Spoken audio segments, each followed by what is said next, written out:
Good morning दोस्तों, दिशा के online learning platform में आप सभी का स्वागत है। और आज हम बायोलॉजी के अंदर जूलॉजी का दूसरा वीडियो देखने वाले हैं। कल जैसे कि हमने पढ़ा इससे पहले तो हमने बायोमॉलिक्यूल शुरू किया था। बायोमॉलिक्यूल के बारे में मैंने आपको बताया था कि बायोमॉलिक्यूल ऐसे कार्बनिक पदार्थ हैं जो एक सजीव कोशिका अथवा उत्तक में उपस्थित होते हैं। 4 पार्टों में मैंने उसे बांट लिया था, जिसमें प्रोटीन था, कार्बोहाइड्रेट था, वसा था और न्यूक्लिक अम्ल थे। फिर मैंने उनमें से स्टार्ट जो किया था, मैंने 2 क्वेश्चन आपको बता दिए थे कि एक कोशिका में सर्वाधिक मात्रा में मिलने वाला अणु जो होता है वो जल होता है। लेकिन जल कैसा होता है? अकार्बनिक तत्व होता है। और उसके बाद जो मैंने दूसरी बात आपको बताई थी कि एक कोशिका में सर्वाधिक मात्रा में मिलने वाला कार्बनिक तत्व जो होता है वो क्या होता है? प्रोटीन होता है।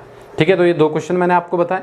फिर प्रोटीन के बारे में मैंने 3 चीज़ें आपको बताई थी। एक तो मैंने बताया था कि प्रोटीन जो है ये सबसे अधिक मात्रा में उपस्थित कार्बनिक पदार्थ है कोशिका में। दूसरा मैंने बताया था कि प्रोटीन जो होता है ये सबसे विविध प्रकार का कार्बनिक पदार्थ है। विविध मैंने इसे डाइवर्स क्यों बोल देता, क्योंकि मैंने बताया था कि प्रोटीन का निर्माण 20 प्रकार के अमीनो अम्लों से होता है और इसकी संरचनाएं भिन्न भिन्न होती है। जैसे मैंने कई प्रोटीन बोले थे, हीमोग्लोबिन की संरचना अलग, कैरेटीन की संरचना अलग। तो इस टाइप से मैंने बोला था कि सबसे विविध जो कार्बनिक पदार्थ है वो प्रोटीन है। और तीसरी पॉइंट निकल के आया था कि प्रोटीन जो है वो एक जो है मैक्रोमोलिक्यूल है, यानी बड़ा अणु है। और साथ ही साथ मैंने बताया था कि बड़ा अणु यानी कि पॉलीमर, और पॉलीमर यानी कि जो कि मोनोमर से जुड़ने से बना हो। और इसके मोनोमर का काम जो करता है वो अमीनो एसिड करता है। और अमीनो एसिड के जुड़ने से एक जो पॉलीमर बनता है वो बनता है कौन? प्रोटीन। साथ में मैंने बताया था कि पॉलीमर भी 2 टाइप के, होमो और हेट्रो, क्योंकि इसमें अलग अलग प्रकार के अमीनो अम्ल भाग लेते हैं, इसलिए मैंने बताया था कि क्या होगा? हेट्रोपॉलीमर ये होगा। इसके आगे जो मैंने बात बताई थी, मैंने अमीनो अम्ल के बारे में कुछ बातें बताई। अमीनो अम्ल के बारे में मैंने बताया कि प्रोटीन की ये आधारीय इकाई है।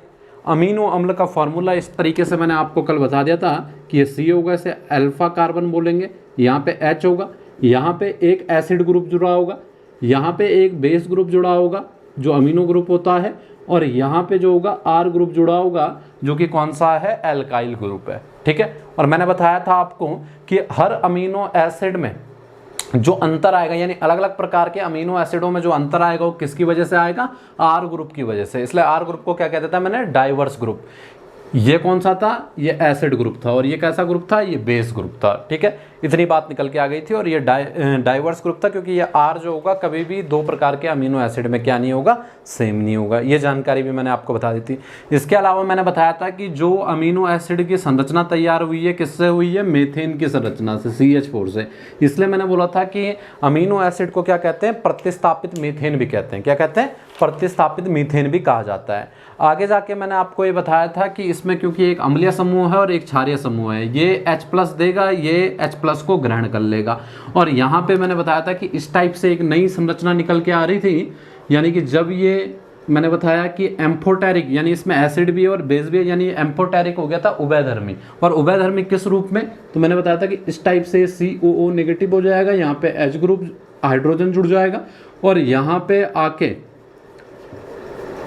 एक H+ जुड़ जाएगा, तो ये NH3 क्या हो जाएगा? पॉजिटिव हो जाएगा। और यहाँ पे जो होगा R ग्रुप होगा। और ये आयन का नाम मैंने बताया था कि क्या होता है? Zwitter ion. क्या आयन होता है? ज्यूटर आयन बताया था मैंने। ठीक है, और ज्यूटर आयन पे नेट चार्ज मैंने कितना बताया था? 0 होता है, 0 होता है। ठीक है, आगे जाके मैंने आपको PI के विषय में बताया था। PI यानी कि आइसो इलेक्ट्रिक पॉइंट, और आइसो इलेक्ट्रिक पॉइंट यानी समविभव बिंदु के बारे में मैंने ये बताया था कि अगर जिस pH मान पे कोई अमीनो एसिड ज्यूटर आयन के रूप में काम करेगा, वही उसका क्या होगा? समविभव बिंदु होगा। ठीक है, इतनी जानकारी ये मैंने बता दी थी कल की। अब इससे आगे की जानकारी हमें पढ़नी है। ये मैंने एक बारी रिवीजन करा दिया कि क्या क्या बातें हमने पढ़ी थी। रिवीजन करते हुए रखनी है, पुरानी बातें हमें क्या रखनी है? याद रखनी है। ठीक है, आज जो है इसी से आगे मैं आपको कुछ चीज़ें बताऊंगा और आपको ये बड़े ध्यान से ये चीज़ें देखनी है। ठीक है, तो इनकी बात कर लेते हैं हम आगे। आज की क्लास की बात करते हैं हम अब इससे आगे। इतनी बातें आपको समझ में भी आ गई होंगी। ठीक है, आसानी था, कोई कठिन नहीं था। इससे आगे देखिए आप कुछ चीज़ें, और यहाँ से भी बहुत सारे क्वेश्चन आपके क्लियर हो जाएंगे। इसी के ठीक आगे बता रहा हूँ मैं। लास्ट टाइम पे जो मैं आपको बता रहा था ज्यूटर आयन के विषय में, मैंने आपको बताया था समविभव बिंदु मैंने आपको बताया था। इससे आगे कुछ जानकारियाँ मैं आपको अब बताऊँगा, उन जानकारियों पर आपको थोड़ा सा ध्यान देना है। ठीक है, ये 2 पार्ट में मैंने बांटा। और इधर जो है मैं एक ज्यूटर आयन की संरचना बना रहा हूँ।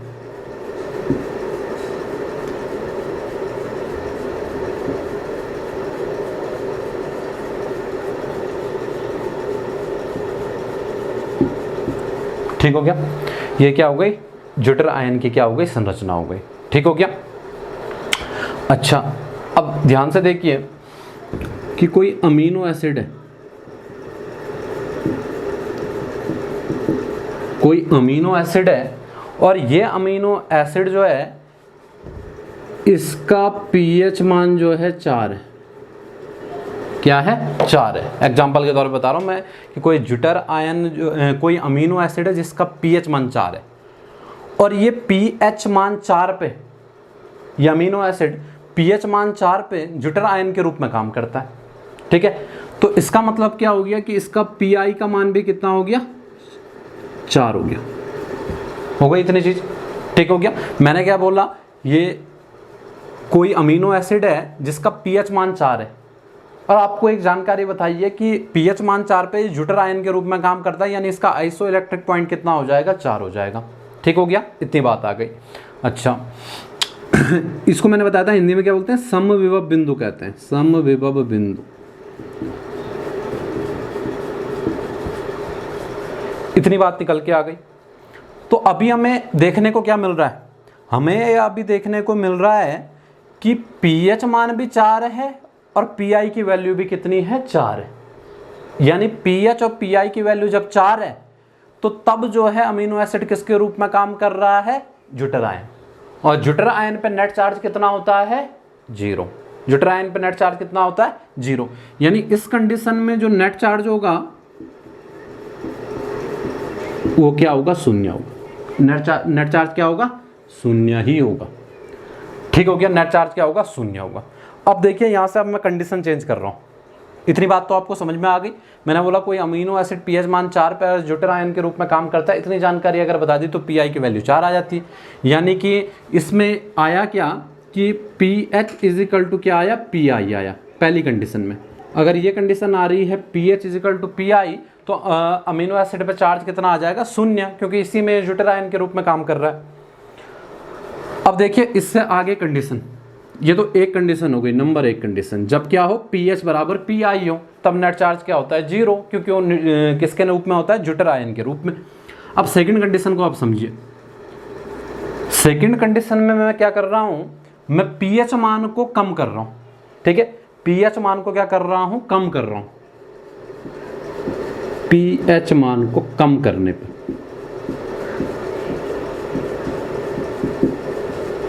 यानी मैं ऐसी कंडीशन लेके आ रहा हूं जहां पे क्या हो जाए, पीएच का मान जो है कम हो जाए किससे, पीआई के मान से। पीएच का मान मैं कम कर ले रहा हूं, कंडीशन चेंज कर रहा हूं और पीएच के मान को कम कर रहा हूं। अभी क्योंकि ये बराबर था पीएच और ये 4, अब पीएच के मान को अगर कम करूंगा, 3 कर दूंगा अगर पीएच के मान को, तो पीआई का मान ज़्यादा हो जाएगा, पीएच के मान क्या रह जाएगा, कम रह जाएगा। ठीक हो गया। अगर ये कंडीशन आ रही है तो इस कंडीशन में क्या हुआ, देखिए अब इस कंडीशन में क्या होता है, अगर पीएच के मान को कम किया जाता है, शुरुआत में मैंने पीएच बराबर पीआई रखा था, अब मैं पीएच को जैसे एग्जाम्पल के तौर पर घटा के 3 कर दूँ तो इसमें कंडीशन क्या आ जाएगी, ये वाली आ जाएगी। यानी पीएच कम हो जाएगा किससे, पीआई से। इस कंडीशन में होगा क्या, फिर आपको देखना है इस कंडीशन में क्या हो जाएगा अगर पीएच को कम करेंगे। आपने पीएच स्केल पढ़ा होगा, पीएच स्केल के बारे में एक चीज मैं आपको बता दे रहा हूँ, ये आपकी अभी न्यूमेरिकल्स में भी काम आने वाली है। ठीक हो गया। पीएच स्केल आपने देखा होगा, यहाँ पे आप देखिए पीएच स्केल आपने देखा होगा, इसमें क्या होते हैं 0 से 7, फिर यहाँ पे क्या होते हैं 14 तक के अंक होते हैं। ठीक हो गया। हमेशा क्या होता है जब पीएच वैल्यू कम होगी, पीएच वैल्यू क्या होगी, कम होगी, तो उतना ज्यादा क्या होगा, एसिडिक होगा। पीएच वैल्यू जब कम होगी तो उतना ज्यादा अम्लीयपन ज्यादा होता है। और पीएच वैल्यू जब बढ़ती है, वो 7 से कितना होता है, वो बात अभी बात की है जो मैं आपको बता रहा हूं, इस पॉइंट को समझना है आपको। पीएच वैल्यू जब नीचे को गिरती है तो अम्लता बढ़ती है। पीएच वैल्यू जब क्या है, बढ़ती है, तो क्या बढ़ती है, क्षारीयता बढ़ती है। एसिडिटी अगर बढ़ेगी तो एसिड कौन से आयन देता है, H+ आयन देता है। और क्षारीयता में कौन से आयन बढ़ते हैं, OH नेगेटिव, यानी H+ कम हो जाते हैं, OH नेगेटिव बढ़ते हैं। ठीक हो गया। यानी पीएच का मान गिरेगा तो किस वातावरण में जाएगा, अम्लीय वातावरण में, और पीएच का मान बढ़ेगा तो किस वातावरण की ओर जाएगा, क्षारीय वातावरण की ओर जाएगा। ठीक हो गया। और अम्लीय वातावरण में क्या होता है, H+ आयन बढ़ते हैं, और क्षारीय वातावरण में क्या होता है, OH- बढ़ते हैं। ठीक है, यानी H+ घटते हैं। अब जब मैं इसका पीएच मान घटाऊंगा तो पीएच मान घटाने पे यह अम्लीय वातावरण की ओर जाएगा, और अम्लीय वातावरण की तरफ जाएगा तो क्या प्रभाव पड़ेगा इस पे। ठीक है, जो एसिड था इस प्रकार से हो जाएगा, जैसे कि ये है।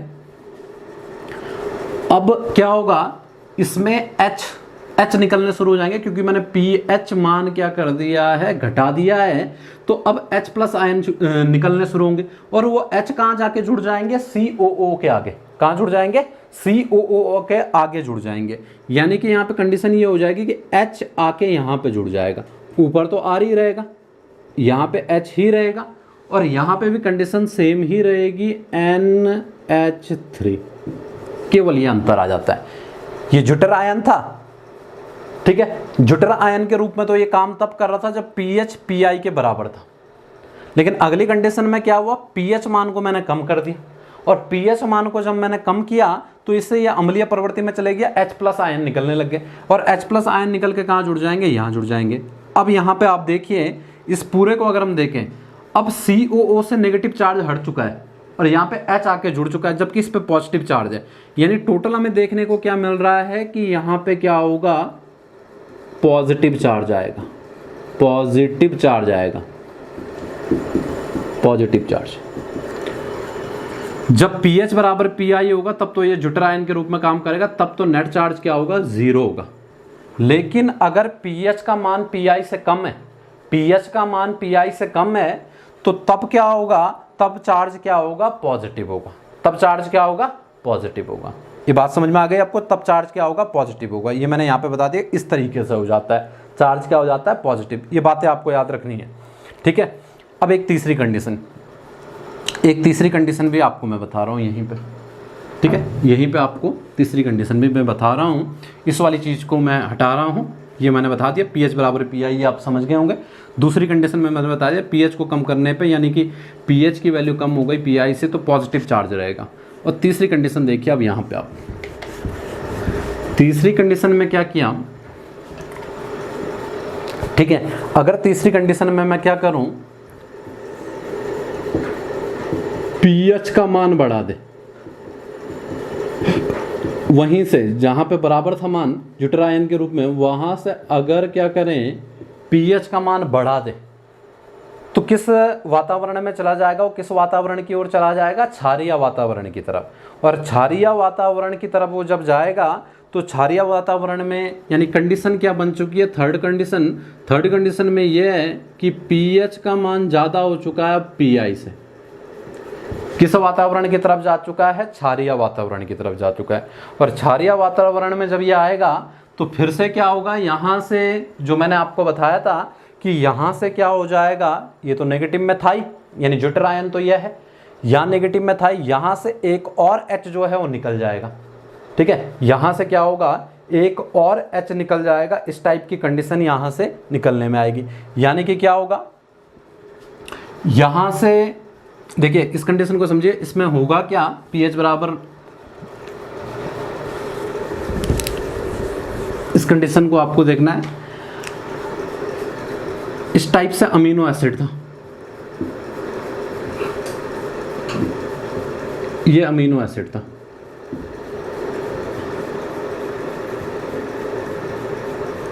ये अमीनो एसिड है। ठीक है, इस टाइप इसकी कंडीशन अमीनो एसिड की रही होगी।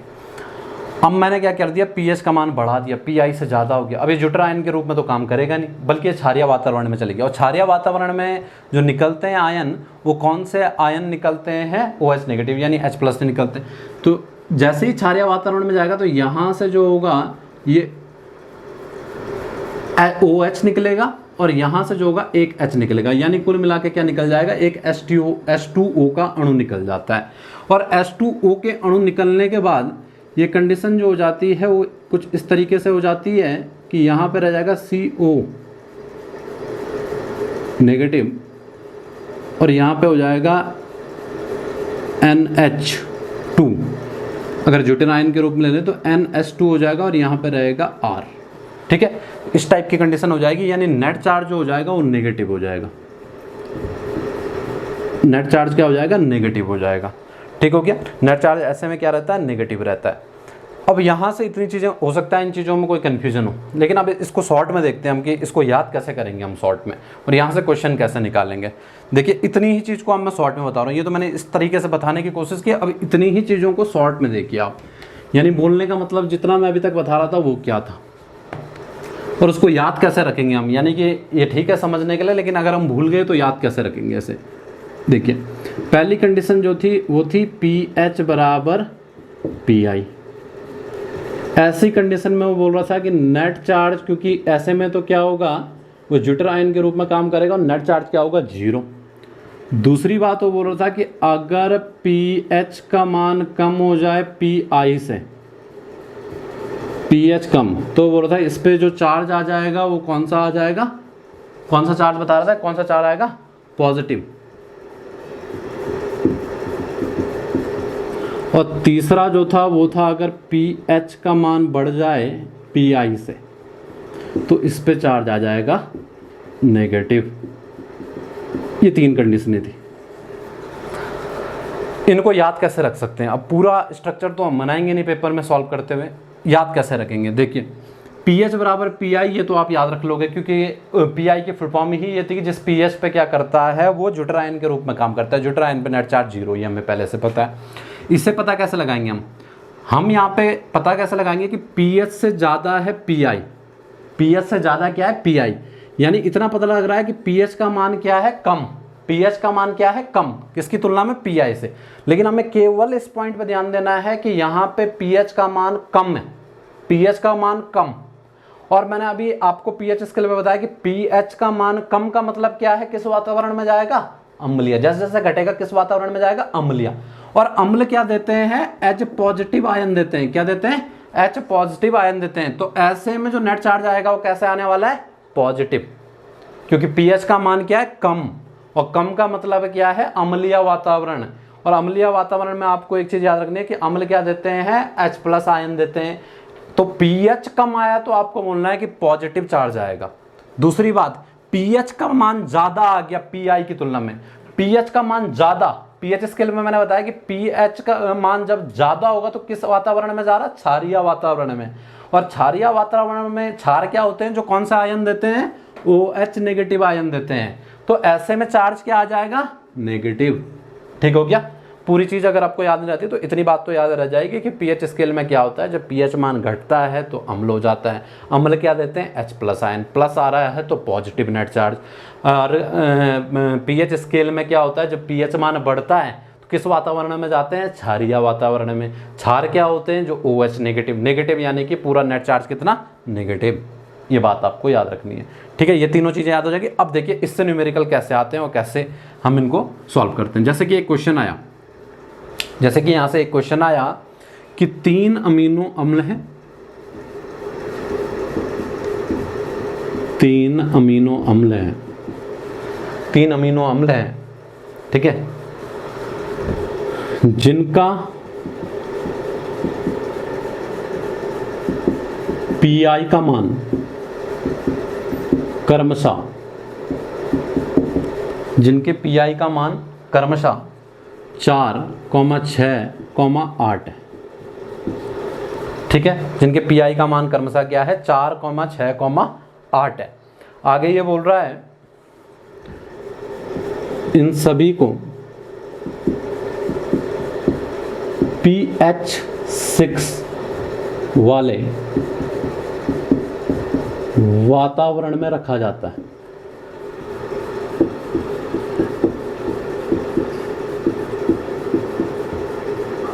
रखा जाता है।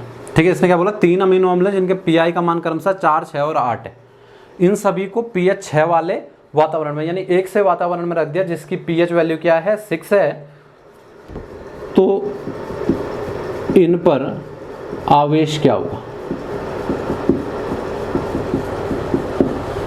इन पर आवेश क्या होगा? देखिए कैसे सॉल्व करेंगे इसे।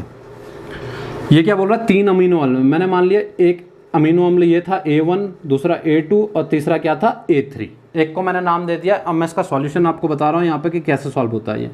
पहला अमीनो अम्ल मैंने माना A1, दूसरा माना A2, तीसरा माना क्या A3। फिर इसने दी हुई है A1, A2, A3 आ गया। फिर इनकी PI की वैल्यू दी हुई है, आइसो इलेक्ट्रिक पॉइंट दिया हुआ है तीनों का अलग अलग PI। इसका PI दिया हुआ था 4, इसका दिया हुआ है 6 और इसका दिया हुआ है 8। ठीक हो गया। ये मान इसने दिए हुए होंगे क्वेश्चन में ही। 3 अमीनो अम्ल दिए हैं, तीनों के PI मान दिए हैं। अब ये क्या कह रहा है कि तीनों को एक ही pH वैल्यू वाले में रखा गया और pH वैल्यू क्या है 6। ये तीनों के लिए कॉमन थी, तीनों को एक ही pH वैल्यू 6 पे रख दिया गया। तो तीनों पे चार्ज क्या होगा, तीनों पे चार्ज क्या होगा। अब तीनों के चार्ज को हम देख लेते हैं, तीनों पे चार्ज क्या होगा। इस तरीके से अगर हम देखें, ये बीच में तो कॉमन ही है,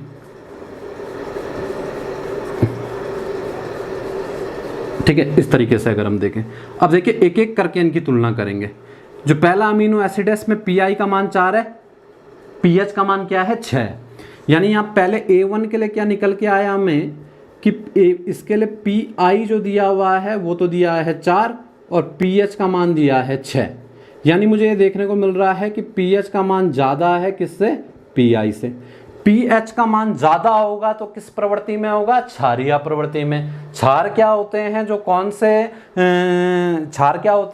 से आयन देते हैं, OH नेगेटिव।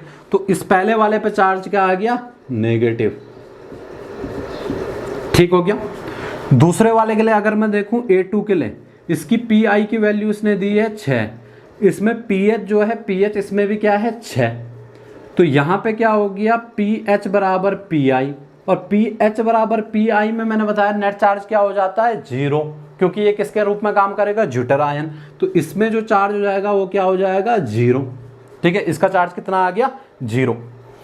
तीसरा वाला A3 के लिए अगर मैं देखूं, A3 को यहाँ पे बता रहा हूं मैं, A3 को अगर मैं देखूं तो A3 के लिए क्या बताया, A3 के लिए PI की वैल्यू इसने दी हुई है कितनी 8, pH तो वही है यानी कि 6। यानी देखने को क्या मिल रहा है कि pH का मान कम है किससे, PI से। pH का मान कम है, तो pH का मान कम है तो किस वातावरण में जा रहा होगा, अम्लीय। अम्ल क्या होते हैं जो कौन से आयन देते हैं, H+, यानी कि इसका चार्ज कैसा होगा, पॉजिटिव चार्ज होगा। इस तरीके से इसको सॉल्व करेंगे और उन 3 चीज़ों का जो मैंने अभी तक आपको 3 चीज़ें बताई, इन चीज़ों का ऐसा यूज होगा। ठीक है, नीट वगैरह के एग्जाम में देखा होगा आपने, इस टाइप के क्वेश्चन बड़ी मात्रा में आते हैं। ठीक है, जिनमें वो नेट चार्ज को पूछता है तो बहुत कठिन नहीं है, ये 3 चीज़ें आपको याद रखनी है। और 3 चीज़ों में मैंने वैसे तो आपको बताया कि उस तरीके से वो होता है, वो भी आपको याद नहीं रहता है क्योंकि आपका थ्योरी वाला पेपर नहीं है लिखने का। आपको जो है चीज़ें ऑब्जेक्टिव टिक करनी है, तो आपको जो है बातें ये याद रखनी है। इस तरीके से ये तुरंत याद हो जाएंगी और इस तरीके से आप क्वेश्चन का आंसर निकाल लोगे। ठीक है, एक अगला क्वेश्चन मैं आपको बताता हूँ, इसको आप करने की कोशिश कीजिए। अगला क्वेश्चन मैं आपको बता रहा हूँ, इसे आप सॉल्व करने की खुद कोशिश कीजिए कि किस तरीके से ये सॉल्व होगा। ठीक है, अगला क्वेश्चन मैं आपको बता रहा हूँ इसी पे बेस। देखिए अगला क्वेश्चन देखिए आप, इसको मिटा सकते हैं अब तो याद हो गई होगी चीज़। देखिए अगला क्वेश्चन जो है ये सेम बोल रहा है कि 3 अमीनो अम्ल हैं, A1, A2, A3। ठीक है, 3 अमीनो अम्ल है, फिर इनके PI वैल्यू दे रहा है। ठीक है, इनकी PI की वैल्यू ये दे रहा है और PI की वैल्यू जो इसने दी है वो दी है, एक की 3, इसकी जो है 5 और तीसरे की जो है 8। ये PI की वैल्यू दी है और ये क्या कह रहा है कि इन सबको किस pH वाले वातावरण में रखा गया है, pH तीनों का एक है, एक ही वातावरण में रखा गया है जिसका pH वैल्यू है 5। तो इन पे अब आपको चार्ज बताना है, कैसे कैसे इन पे चार्ज होगा। ठीक हो गया, इस तरीके से यहाँ पे आपको चार्ज बताना है कि चार्ज क्या आएगा इनमें, यानी पहले वाले पे क्या आएगा, दूसरे वाले पे क्या आएगा। इस तरीके से चार्ज को आपको बताना है। तो इसको करने की कोशिश कीजिए, आप आसानी से कर लोगे आप। देखिए सॉल्यूशन में देखिए आपने कर लिया होगा वैसे, लेकिन सॉल्यूशन अभी भी किसी को पहला वाला समझ में नहीं आएगा तो दूसरे से वो समझ ले। ठीक है, क्योंकि जो क्वेश्चन आए वो सही से आ जाए बस, ये कोशिश आपको करनी है कि एक बार पढ़ लिया तो वो सही से आ जाए, बस पेपर में आए ना आए वो क्वेश्चन, पेपर में आ जाता है, क्योंकि एक एक क्वेश्चन को जब हम क्लियर करते हुए चलेंगे तो तब गारंटी रहेगी कि पेपर में अगर आता है तो आप टिक कर लोगे, वरना ऐसा हो जाएगा कि पेपर में तो आएगा लेकिन आप टिक नहीं कर पाओगे क्योंकि आधा समझ में आया होगा। तो देखिए इसे A1 के लिए क्या दिया हुआ है, PI, अब मैं लिख रहा हूँ डायरेक्ट कर रहा हूँ, PI 3 है, PH 5 है, यानी PI का मान कम है, PH का ज़्यादा है, यानी यहाँ पे निकल के क्या आया, PH का मान ज़्यादा आया, किससे, PI से। PH का मान ज़्यादा मतलब किस वातावरण में जा रहा है, क्षारीय वातावरण में। क्षार क्या होते हैं, जो कौन से आयन देते हैं, OH नेगेटिव। OH नेगेटिव यानी चार्ज क्या हो जाएगा इसके लिए, नेगेटिव। दूसरी कंडीशन देखिए A2 के लिए, A2 के लिए मैं बोल रहा हूँ PI 5 है और PH भी 5 है, यानी ये देखने को आ रहा है कि PH बराबर क्या आ रहा है, PI आ रहा है। PH बराबर PI, तो ये किस आयन के रूप में काम करेगा, ज्यूटर आयन के रूप में। नेट चार्ज कितना हो जाएगा, 0। ठीक है। तीसरा देखिए A3 के लिए, A3 में PI तो 8 है, PH 5 है, PH कम आ रहा है, किससे, PI ज़्यादा आ रहा है। pH कम मतलब ये किस वातावरण में होगा, अम्लीय वातावरण में। अम्ल क्या होते हैं, जो कौन सा आयन देते हैं, H+, यानी नेट चार्ज क्या हो जाएगा, पॉजिटिव हो जाएगा। ठीक हो गया। इस तरीके से इनको सॉल्व कर लेंगे। ये क्वेश्चन भी काफ़ी जगह पूछे जाते हैं नेट चार्ज वाले, उसमें केवल यही होता है, पॉजिटिव नेगेटिव आपको बताना होता है। इस तरीके से आपके ये आंसर निकल जाएगा। और कंडीशन क्या हो गई, 3, कौन कौन सी, pH बराबर PI, तो नेट चार्ज क्या होगा, 0।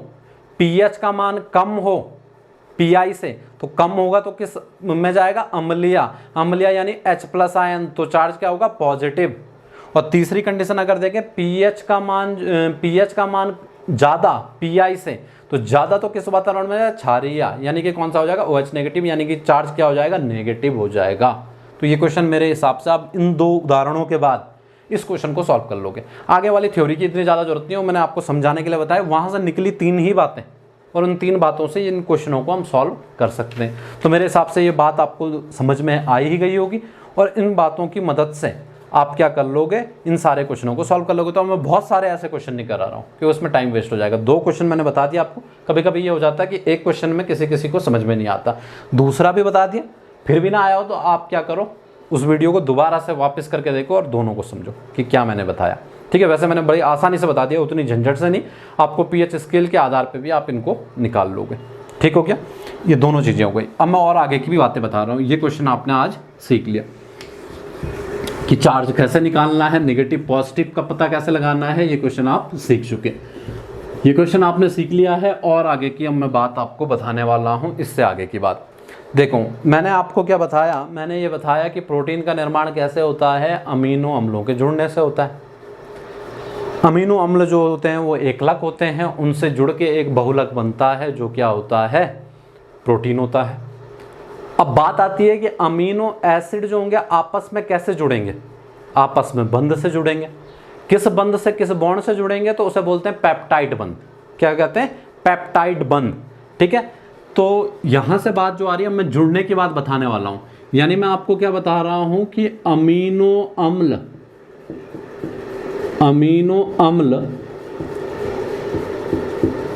आपस में किस बंध से जुड़ते हैं, पेप्टाइड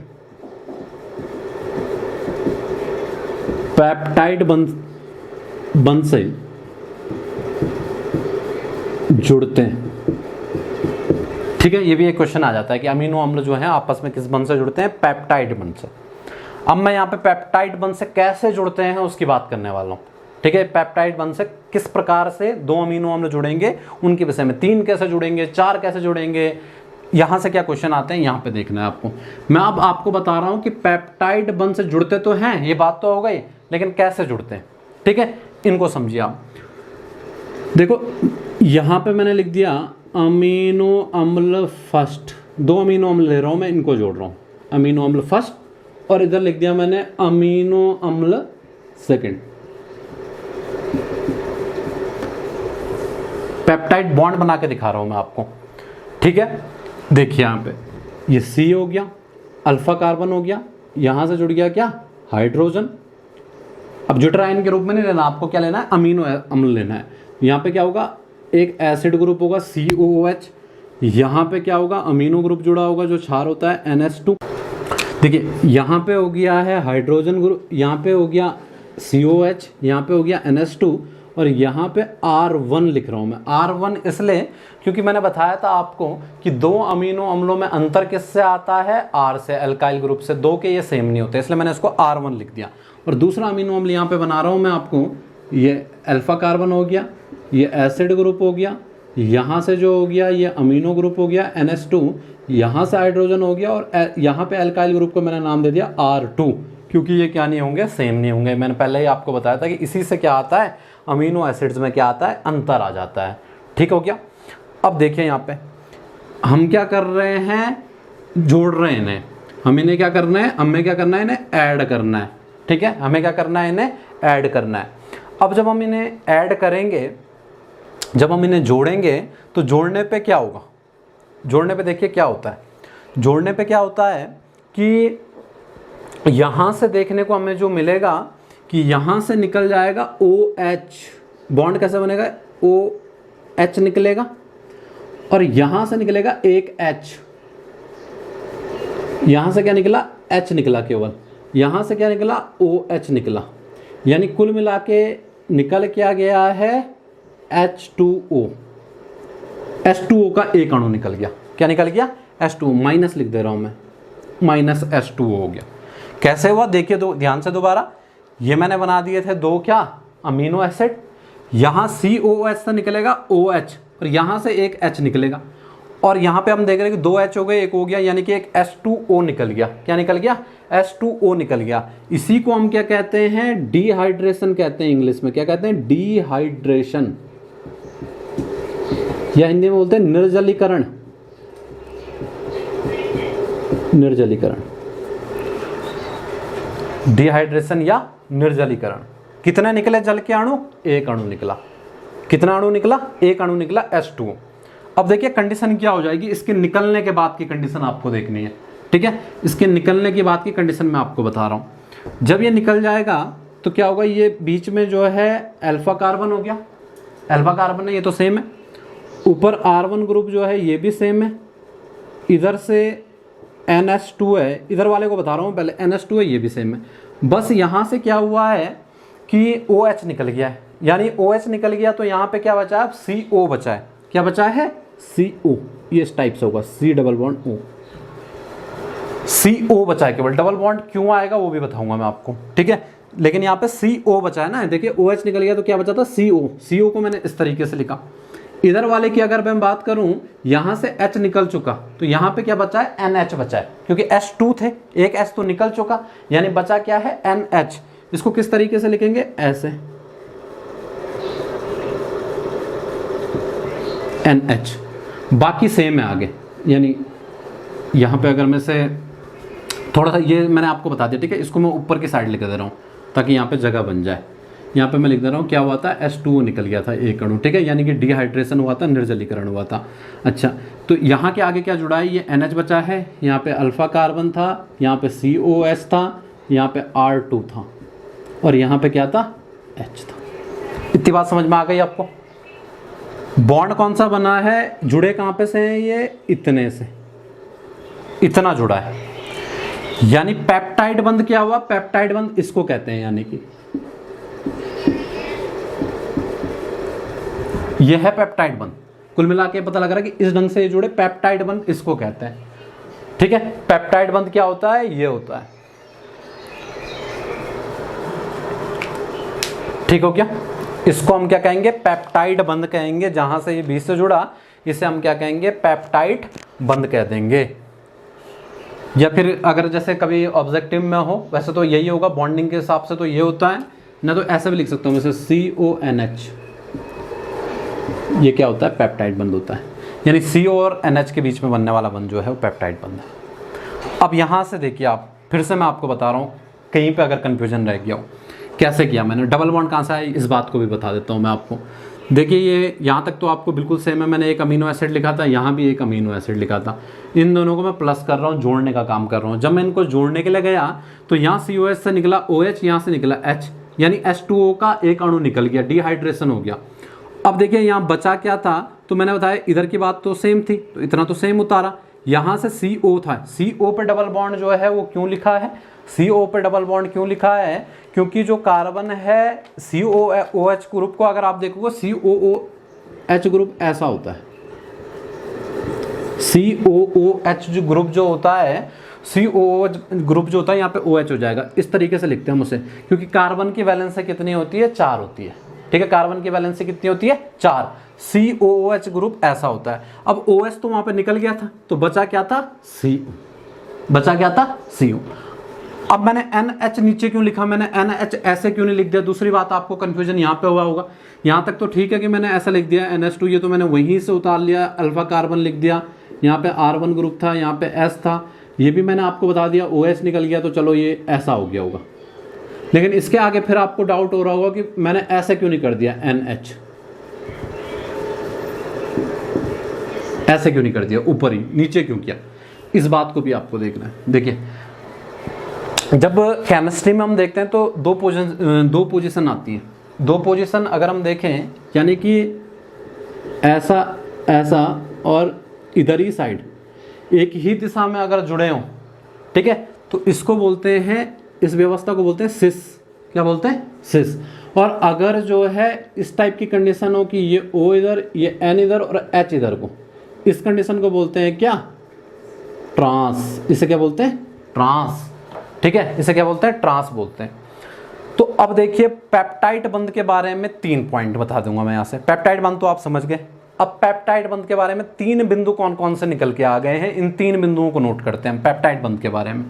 इतनी बात आपको समझ में आ गई होगी, ये बॉन्ड भी आ गया होगा समझ में कि कैसे बना। ठीक है, अब देखिए यहाँ से CO भी आ गया, डबल बॉन्ड भी आपको समझ में आ गया कि डबल बॉन्ड क्या था, वो COH ग्रुप में होता ही है, कोई अलग से नहीं जोड़ा मैंने कुछ भी चीज़, सारी की सारी चीज़ें वही थी। अब यहाँ से 3 पॉइंट पेप्टाइड बंध के बारे में जो हमें ध्यान रखना है और जो हमें यहीं से समझ में आ भी गई है। पेप्टाइड बॉन्ड के बारे में क्या क्या बातें हो सकती हैं।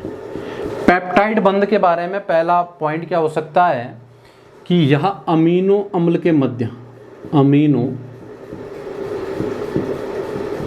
अम्ल के मध्य, अमीनो अम्ल के मध्य निर्मित, अमीनो अम्ल के मध्य निर्मित कोवलेंट बॉन्ड है। कोवलेंट बॉन्ड है। कोवलेंट का मतलब होता है सहसंयोजी बंध। अब यहाँ से इस बात को भी समझिए, मैं बताना क्या चाह रहा हूँ। मैं पेप्टाइड बंध के बारे में 2-3 बातें बता रहा हूँ। ये बात तो पता ही है हमें कि पेप्टाइड बंध किसके बीच में बनता है, अमीनो अम्ल के बीच में बनता है। इस बात में तो कोई डाउट नहीं है कि अमीनो अम्ल के मध्य निर्मित होता है। अब आपको लग रहा हो कोवलेंट में, कोवलेंट बॉन्ड जो होता है वो सहसंयोजी बंध होता है। इसको केमिस्ट्री में पढ़ते हैं हम। जब मैं आपको केमिस्ट्री बताऊंगा तो बंधों के प्रकार बताऊंगा। जहाँ पे इलेक्ट्रॉन की शेयरिंग से बंध बनता है उसे कोवलेंट बॉन्ड कहते हैं। अब शेयरिंग वगैरह में इसमें नहीं देखनी, बायोलॉजी में शेयरिंग वगैरह क्या होती है इलेक्ट्रॉनों की, ये केमिस्ट्री में देखनी है। लेकिन कई बार ऐसा पूछ ले हो कि पेप्टाइड बंध किस प्रकार का बंध होता है, तो बायोलॉजी में केवल ये बात हमको याद रखनी है कि पेप्टाइड बंध एक प्रकार का क्या होता है, कोवलेंट बॉन्ड होता है। बस इतनी बात आपको याद होनी चाहिए कि वो क्या होता है, एक प्रकार का कोवलेंट बॉन्ड होता है। कौन सा, पेप्टाइड बंध एक प्रकार का कोवलेंट बंध है। ठीक है, कोवलेंट बॉन्ड क्या होता है, शेयरिंग ऑफ इलेक्ट्रॉन से बनने वाला जो बॉन्ड होता है उसे कोवलेंट बॉन्ड कहते हैं। इतनी बात, बस यही। अब मैं इसके बारे में डिटेल नहीं बताऊंगा यार, क्योंकि ये कोवलेंट बॉन्ड क्या होता है ये केमिस्ट्री में पढ़ते हैं, ना कि बायोलॉजी में। लेकिन ये पॉइंट आपको याद रख देना कि ये अमीनो अम्ल के मध्य बनने वाला एक प्रकार का क्या है, कोवलेंट बॉन्ड है।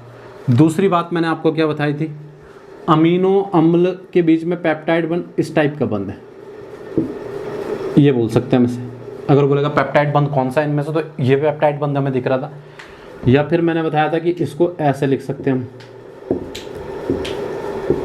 पेप्टाइड बंध ये बंध है। दूसरा पॉइंट ये आया, यही तो था पेप्टाइड बंध। ठीक है, तो पेप्टाइड बंध क्या है अगर छांटने के लिए बोलेंगे तो हम बोलेंगे ये वाला पेप्टाइड बंध। ठीक है, इसे क्या कहते हैं, पेप्टाइड बंध कहते हैं। अच्छा, तीसरा पॉइंट, पेप्टाइड बंध किसका उदाहरण है, ऐसा आपसे अगर पूछे तो किसका उदाहरण है, तो हम बोलेंगे डिहाइड्रेशन, डिहाइड्रेशन सिंथेसिस का, सिंथेसिस का, निर्जलीकरण संश्लेषण का। क्योंकि हमने देखा कि जब पेप्टाइड बंध बना तो किसका अणु निकल गया था, जल का अणु। एक पेप्टाइड बंद बनने पे कितना जल का अणु निकला था? एक पेप्टाइड बंद कितने अमीनो अम्लों के बीच में बना था? दो अमीनो अम्लों को हमने जोड़ा, बीच में बना एक पेप्टाइड बॉन्ड। जल का कितना अणु निकला? एक अणु। जल के कितने अणु की हानि हुई? एक अणु की, यानी एक H2O निकलता है। ठीक हो गया, ये बात आपको पता लग गई थी। ये 3 पॉइंट बिल्कुल क्लियर होने चाहिए पेप्टाइड बॉन्ड के बारे में। पहला, पेप्टाइड बॉन्ड अमीनो अम्लों के मध्य निर्मित होने वाला एक कोवलेंट बॉन्ड है पेप्टाइड बॉन्ड।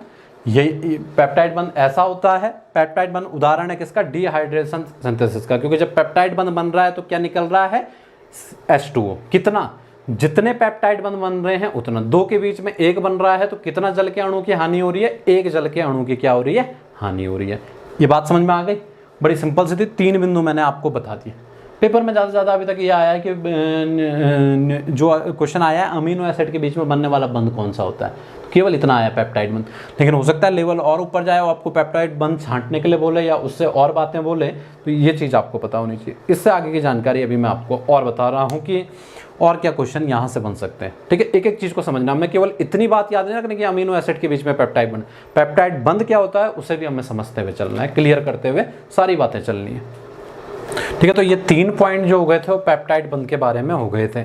अब देखिए आगे कुछ चीज़ें मैं आपको और बता रहा हूँ। पेप्टाइड बंध के बारे में भी आप समझ गए, थोड़ी सी चीज़ें हैं।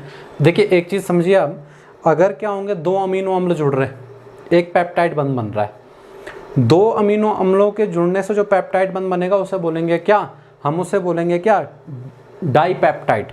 हमेशा अमीनो अम्लों की संख्या पर निर्भर करेगा कि उसका नामकरण क्या होगा। अमीनो अम्लों को गिनना है, 2 जुड़ रहे तो डाइपेप्टाइड, 3 जुड़ेंगे तो ट्राइपेप्टाइड, 4 जुड़ेंगे तो टेट्रापेप्टाइड, 5 जुड़ेंगे तो पेंटापेप्टाइड, 6 जुड़ेंगे तो क्या हो जाएगा? हेप्टापेप्टाइड, फिर 7 जुड़ेंगे तो हेक्सापेप्टाइड और 8 जुड़ेंगे ऑक्टापेप्टाइड। ठीक है, तो इस ढंग से नामकरण हो जाता है। और बहुत सारे जुड़ेंगे तो उन्हें क्या कहेंगे? पॉलीपेप्टाइड। क्या कहते हैं? पॉलीपेप्टाइड। जैसे हम प्रोटीन के बारे में ये भी लिखा रहता है कि प्रोटीन जो होता है वो अमीनो अम्लों का एक पॉलीपेप्टाइड बहुलक होता है। पॉलीपेप्टाइड इसमें क्योंकि उसमें क्या होते हैं, कई सारे पेप्टाइड बंध बन रहे होंगे क्योंकि कई सारे अमीनो अम्ल जुड़ रहे होंगे। लेकिन आपको याद रखना है कि नामकरण किस आधार पर होगा? कितने अमीनो अम्ल जुड़ रहे हैं। 2 अमीनो अम्ल जुड़ेंगे पेप्टाइड बॉन्ड तो एक बन रहा है, लेकिन कहेंगे उसे क्या? डाइपेप्टाइड। जैसे जो मैंने अभी बनाया वो क्या बना था? डाइपेप्टाइड बना था। क्या बना था? डाइपेप्टाइड। अब मैं आपको बता रहा हूँ ट्राइपेप्टाइड के बारे में, और यहाँ से कुछ क्वेश्चन आपको क्लियर करने की कोशिश कर रहा हूँ, आप ध्यान से देखना। मैंने 3 अमीनो अम्ल ले रहा हूँ अभी, ठीक है? अमीनो अम्ल फर्स्ट, अमीनो अम्ल, यहाँ से एक क्वेश्चन निकल के आना है न्यूमेरिकल, ध्यान देना आप थोड़ा सा। अमीनो अम्ल सेकंड और अमीनो अम्ल थर्ड, जब ये तीनों जुड़ जाएंगे तो क्या बन जाएगा? ट्राइपेप्टाइड बनना है। इतनी बात तो क्लियर हो गई, क्योंकि अमीनो अम्ल की संख्या पे नामकरण होता है, मैंने पहले ही बताया। देखिए आप यहाँ पे बहुत सिंपल सा, यहाँ पे अमीनो अम्ल बना रहे हो मैं, अल्फा कार्बन हो गया, यहाँ पे क्या हो जाएगा? COOH हो जाएगा, यहाँ पे H हो जाएगा, यहाँ पे NH2 हो जाएगा, और इसको नाम दे दिया मैंने R1। ठीक हो गया। यहाँ पे दूसरा शुरू कर लिया मैंने, ये अल्फा कार्बन हो गया, इसको R2 नाम दे दिया, ये सेम है COH, ये NH2, और ये क्या होगा? H हो गया। तीसरा भी ऐसे ही बना दिया मैंने, यहाँ पे कर दिया अल्फा कार्बन, यहाँ पे कर दिया COOH, यहाँ पे कर लिया है H, यहाँ पे कर लिया है NH2, और यहाँ पे R3 कर दिया। अब मैंने इनको क्या करना है? ऐड करना है। इनको क्या करना है? ऐड करना है, क्योंकि मैं यहाँ पे क्या बनाना चाह रहा हूँ? ट्राइपेप्टाइड में बनाना चाह रहा हूँ। ठीक है, किसका निर्माण हो रहा है? ट्राइपेप्टाइड का निर्माण मैं करना चाह रहा हूँ। ये क्लियर, ठीक है, क्लियर दिख रहा होगा आपको। ठीक है, मेरे हिसाब से ऊपर से कुछ छुटा होगा तो मैंने जो लिखा है चीज़ें वो मैंने लिखी हैं। अमीनो अम्ल फर्स्ट लिखा है, अमीनो अम्ल सेकंड और अमीनो अम्ल थर्ड के बारे में, तो उसी तरीके से मैंने बना दिया। अब इन तीनों को जोड़ रहा हूँ तो कैसे होगी बॉन्डिंग? तो मैंने बताया था यहाँ से निकलेगा क्या? OH, और यहाँ से निकलेगा क्या? H, यानी कितना अणु निकल गया जल का? H2O, एक अणु निकल जाएगा यहाँ पे से। फिर यहाँ पे बॉन्डिंग होगी तो यहाँ से फिर से क्या निकलेगा? OH, यहाँ से निकलेगा क्या? H, जल का कितना अणु निकल जाएगा? एक अणु H2O। कितने पेप्टाइड बॉन्ड बनेंगे? 2 बनेंगे। किस तरीके से बन जाएंगे आगे आप खुद भी बना सकते हो, देखिए किस तरीके से बन जाएंगे। यहाँ पे क्या होगा? ये अल्फा कार्बन है, यहाँ पे NH2 है, ये तो सेम रहेगा, ऊपर से R1 ग्रुप है, ये भी क्या रहा, सेम रहा है। यहाँ से बता रहा हूँ मैं आपको, ठीक है, R1 ग्रुप है, ये भी क्या रहा, सेम रहा। अब यहाँ पे क्या हो गया, क्या बचा यहाँ पे, C डबल बॉन्ड O बचा, इधर से क्या बचा, NH बचा, जो होता ही है बॉन्ड जो मैंने बताया था आपको, NH बचेगा। फिर इधर से क्या होगा, अल्फा कार्बन है, ऊपर क्या बचेगा, R2 सेम रहेगा, नीचे H। फिर इधर वाले से क्या हुआ होगा कि आपका OH निकल गया होगा, तो यहाँ पे क्या बचा होगा, C डबल बॉन्ड O बचा होगा, इधर जो होगा वो N होगा, फिर यहाँ पे H होगा, ठीक है। बाकी जो होगा वो सेम रहेगा, अल्फा कार्बन होगा, R3 होगा, यहाँ पे H होगा और यहाँ पे COOH होगा। यानी कुल मिला के पेप्टाइड बंद कितने बने, एक तो यहाँ पे पेप्टाइड बंद बना और एक पेप्टाइड बंद यहाँ पे बना, ठीक है। यानी 3 अमीनो अम्ल बने। और इस संरचना को क्या कहेंगे हम, जब ये जुड़ जाएगी तो तब इसे क्या कहेंगे, ट्राईपेप्टाइड। तब इसका नामकरण क्या हुआ, जो संरचना बनी, ट्राईपेप्टाइड।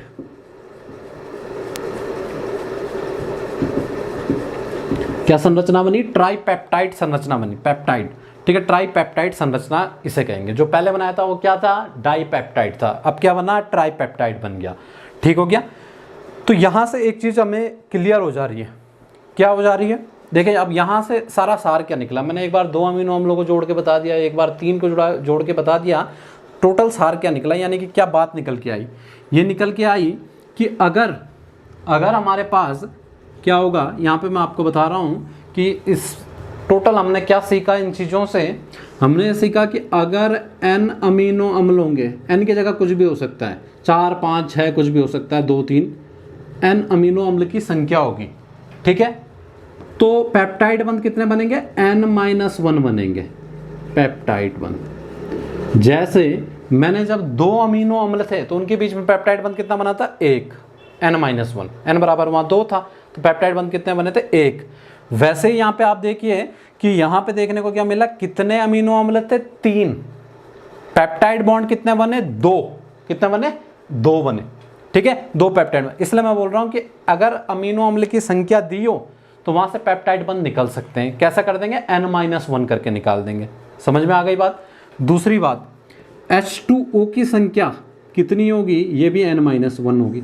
कैसे, जब हमने 2 अमीनो अम्लों को जोड़ा था, एक पेप्टाइड बंद बना, कितने H2O अलग हुए थे, एक ही हुआ था। यहां पे हमने 3 अमीनो अम्ल जोड़े, 2 पेप्टाइड बंद बने, एक H2O यहां से निकला है, ये बताया मैंने, एक H2O यहां से निकला है।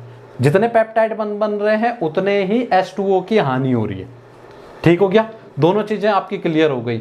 यानी कि अगर 5 अमीनो अम्ल होंगे तो कितने पेप्टाइड बनेंगे, 4, और कितने ही जल के अणुओं की हानि होगी, 4, n-1 के ही बराबर होगा। ये बात निकल के आ गई।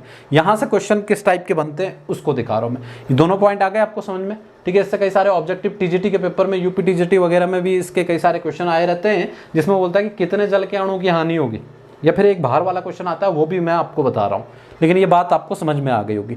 नामकरण हमेशा जो आपको करना है, कितने अमीनो अम्ल जुड़ रहे हैं उस आधार पर करना है, ट्राईपेप्टाइड, टेट्रापेप्टाइड, उसमें बॉन्ड नहीं देखने आपको कि कितने बॉन्ड बन रहे हैं, बल्कि क्या देखना है आपको, अमीनो अम्लों की संख्या पे करना है। हमेशा एक कम बन जाएगा, जितने अमीनो अम्ल होंगे उनसे एक कम पेप्टाइड बंद, और जितने पेप्टाइड बंद बनोगे उतने ही जल के अणुओं की क्या होगी, हानि होगी।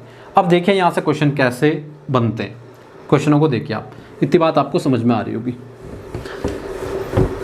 थोड़ा सा क्वेश्चनों को आप देखिए कि कैसा क्वेश्चन यहाँ से आ जाता है। 2 टाइप के क्वेश्चन आते हैं। पहले मैं एक क्वेश्चन बता रहा हूँ, पहला क्वेश्चन देखिए किस टाइप से बनेगा।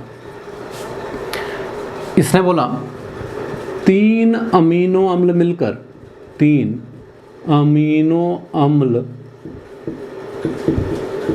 मिलकर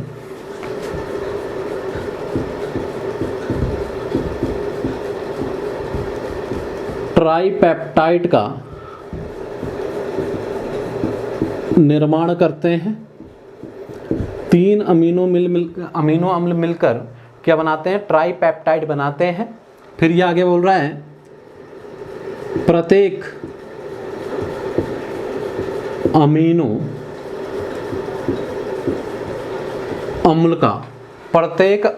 अम्ल का भार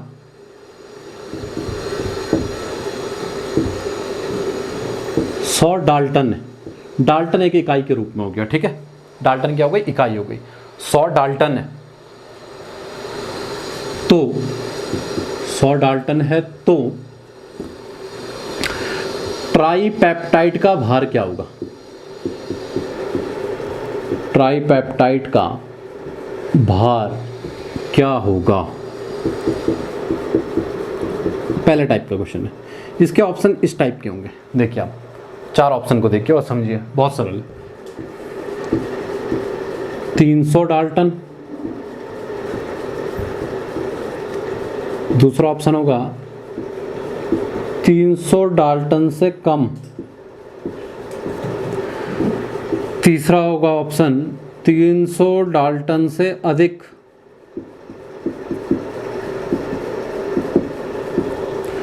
और चौथा जो होगा वो होगा नन ऑफ दीज, इनमें से कोई नहीं।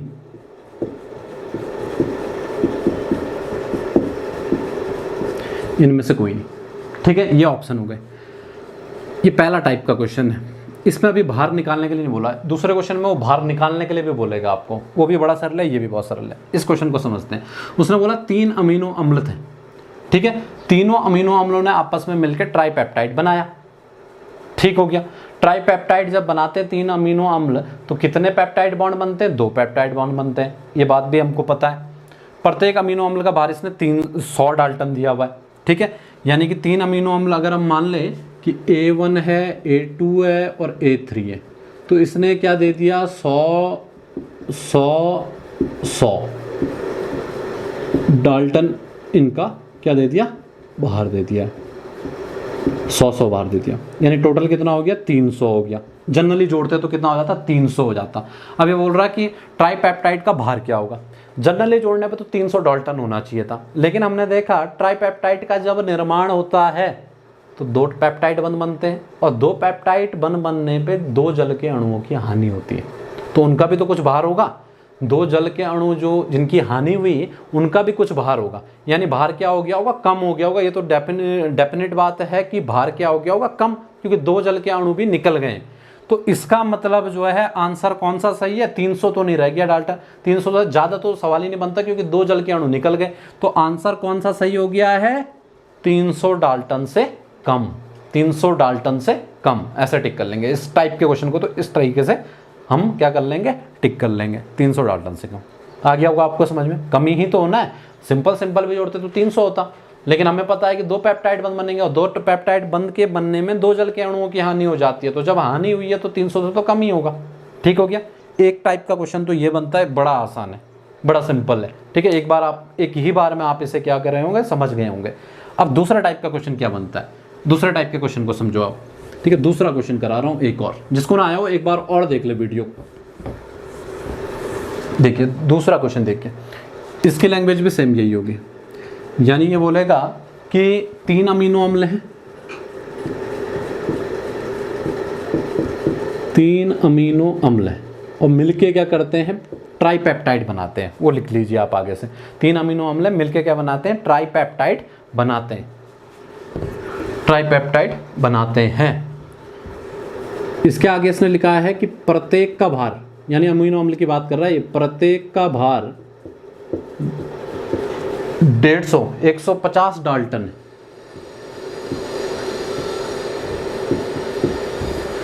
ठीक है, प्रत्येक का भार इस बार इसने क्या बताया? 150 डाल्टन है। ट्राईपेप्टाइड बना रहे, और ये बोल रहा है कि आपको क्या बताना है? ट्राईपेप्टाइड का भार, लेकिन इस बार एग्जैक्ट वैल्यू बतानी है। ट्राईपेप्टाइड का भार क्या होगा? लेकिन ये बोल रहा है एग्जैक्ट बताओ आप, कम ज़्यादा नहीं, आपको एग्जैक्ट वैल्यू बतानी है कि वो कितनी होगी। अब देखिए इसको कैसे सॉल्व करेंगे। इसे भी देखिए आप, कम होगी ये तो हमें पता ही है, टोटल से कम होगी, लेकिन कितनी होगी एग्जैक्ट वो कैसे निकालते हैं? देखिए बड़ा आसान है।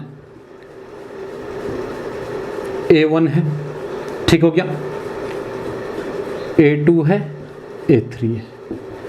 इनका भार इसने क्या दिया हुआ है? प्रत्येक का 150 डाल्टन। 150 डाल्टन, मैं डी लिख रहा हूँ केवल, इसके आगे आप समझ जाओगे। टोटल जो हो जाता अगर डायरेक्टली तो कितना हो जाता? 150, 150, 300 और 150 कितना हो गया? 450 डाल्टन हो जाता। लेकिन ऐसा होता नहीं है, क्योंकि इसमें क्या बनते हैं? पेप्टाइड बंध भी बनते हैं। पेप्टाइड बंध कितने बने होंगे? 3 अमीनो एसिड थे तो कितने पेप्टाइड बने होंगे? N-1, यानी कितने बनेंगे? 2। यानी कितने जल के अणुओं की हानि हुई होगी? 2 जल के अणुओं की हानि, तो यहाँ पे हम लिखेंगे 2 H2O की हानि पर।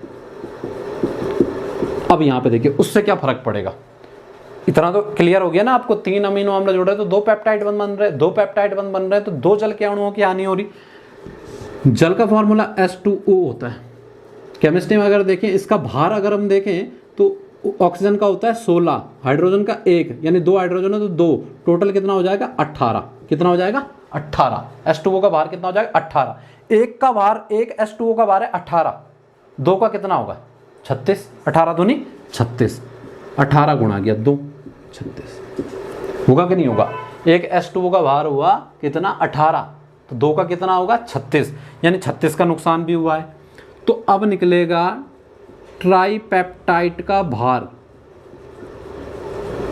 कैसे निकाल देंगे, होना तो चाहिए था 450, लेकिन इसमें से कितना कम है 36 का क्या हो गई हानि, तो 10 में से 6 गया है 4, 9 में से 3 गया है 6, और 9 में से नहीं, यहाँ पे जो बचा था यहाँ से एक आंसर लेते तो 10 में से 6 गया था तो बचा था कितना 4, यहाँ बचा था 4 में से 3 गया तो 1, ठीक है, और यहाँ पे बचा है 4, 414 डाल्टन आंसर आपका, 414 डाल्टन। देखिए कितना आसान है, केवल घटाना है।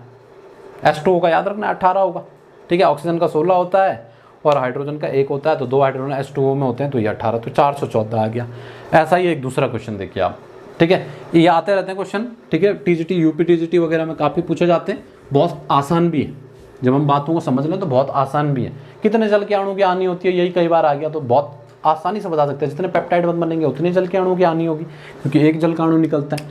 दूसरा क्वेश्चन क्या है कि 5 अमीनो अम्ल है, लिखिए आप क्वेश्चन, 5 अमीनो अम्ल हैं जो एक पेंटापेप्टाइड का निर्माण करते हैं, पेंटा भी बनाएंगे, 5 अमीनो अम्ल, 5 अमीनो अम्ल क्या बनाते हैं, पेंटापेप्टाइड का निर्माण करते हैं, ठीक है। प्रत्येक का भार जो है, प्रत्येक का भार 100 डाल्टन है,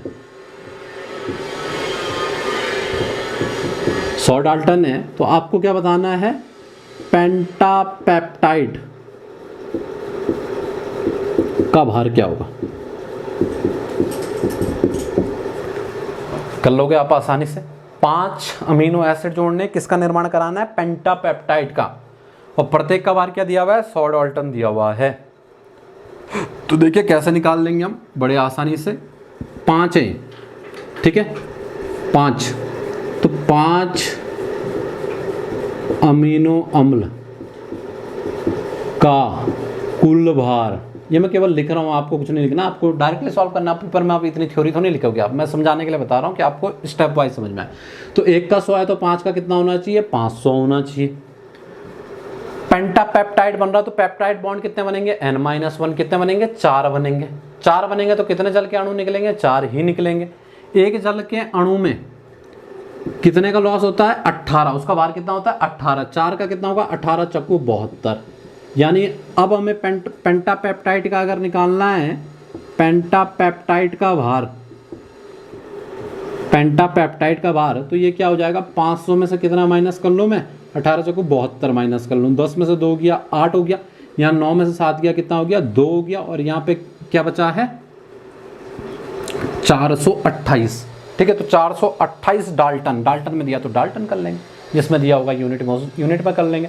तो इतना आसान जो है ये क्वेश्चन है, नीट वगैरह में भी पूछे जाते हैं, बाकी चीज़ों में भी पूछे जा सकते हैं, ठीक है, इस टाइप के। एक लास्ट क्वेश्चन आप और कर लीजिए ये वाला, ठीक है, ताकि बिल्कुल ही क्लियरिटी हो जाए, अभी भी कोई ना समझाओ, इसलिए मैं एक एग्जांपल नहीं बता रहा हूँ, दो बता रहा हूँ, दो 3 एग्जांपल, कि एक बार में क्या हो जाए आपका क्लियर, उस क्वेश्चन को आप पहचान लो।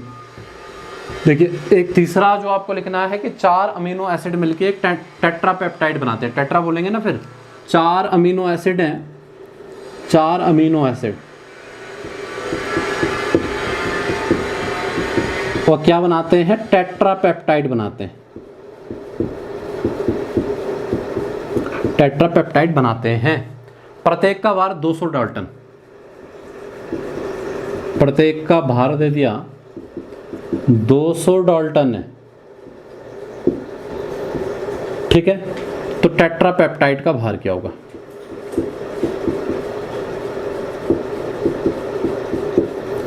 टेट्रापेप्टाइड का भार क्या होगा, ये निकालना है आपको।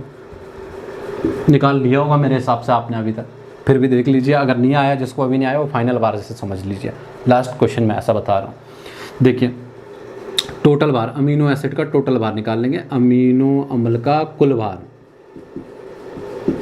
कुल भार कितना अमीनो अम्ल है, 4, एक का कितना है 200, तो 200 चक्कू कितना हो गया 800। 800 कैसे हो गया, 201 का 4 का कितना हो जाएगा 800, ठीक है। 4 अगर टेट्रापेप्टाइड बन रहे हैं तो कितने बॉन्ड बनेंगे, 3, तो जल के अणुओं की हानि कितनी होगी 3, तो H2O से कितने की आएगी 18 3 54, इतने की कमी आएगी। तो यहाँ तक की जानकारी हमने देखी थी कि अमीनो अम्लों का कुल भार आया था 800, और क्योंकि 3 पेप्टाइड बने तो फिर 18 3 54, तो फिर यहाँ से निकल जाएगा आपका कि टेट्रापेप्टाइड जो है